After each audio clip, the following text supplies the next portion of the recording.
今日嚟到咧九龍咧一個低密度嘅屋苑啊，京士柏山參觀一個我哋獨家嘅單位，1200幾尺大3房，連一個車位，同埋呢個單位咧可以望到一個九龍咧好難得一個咁翠綠嘅山景。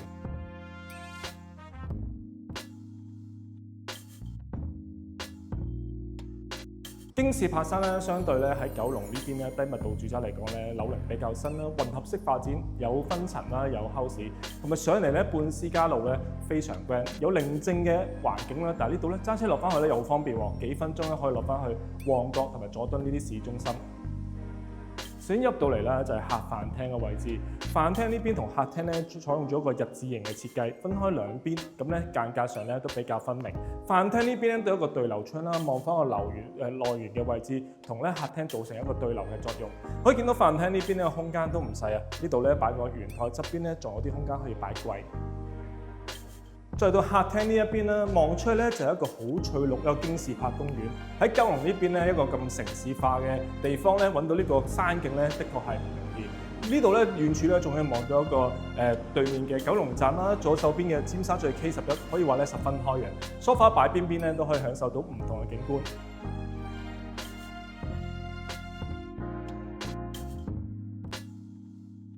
飯廳側邊咧就係列住一個緊住嘅位置，可以見到呢個單位咧，其實業主咧自己都重新裝修過啊！呢啲都係全新嘅雲石，同埋呢度有一個備餐區，儲存空間都比較多。入到嚟咧比較驚喜咧就係工人房呢度啊！除咗一個呢度做咗一個上下格咧，可以瞓到2個工人嘅工人房啦，有工人鋪廁。呢度咧仲有啲空間咧可以俾呢個工人咧做自己獨立嘅一個工作間啦，側邊仲有個洗衣房。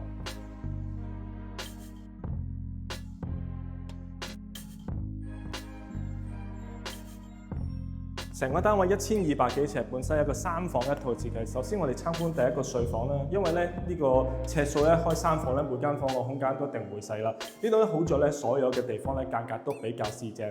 見到咧呢啲細房咧中間都可以擺一個3邊落床之後咧，側邊可以擺書台、衣櫃，仲有一個窗台嘅位置。同樣呢個望出咧都係一個好翠綠嘅山景。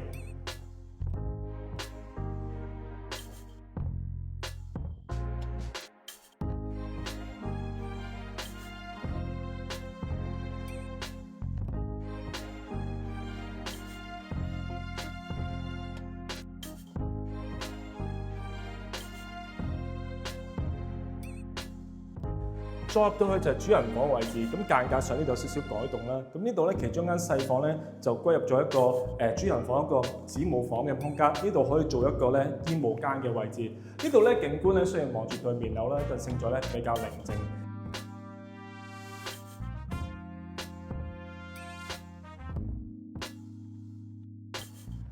再入到嚟主人房咧，間隔上都係十分四正咧。呢度咧已經做咗啲電視嘅插頭啦，可以做個電視機。呢度咧擺一個 king size 嘅大床，3邊落床之餘咧，呢度咧左右兩邊咧望內園望出去咧，呢個綠色景觀咧都係非常安靜，因為前後咧基本上都冇馬路。所以話咧，如果要喺九龍咧揾個低密度嘅屋苑，要有景觀又相對安靜，又要交通方便咧，呢個咧十分不錯。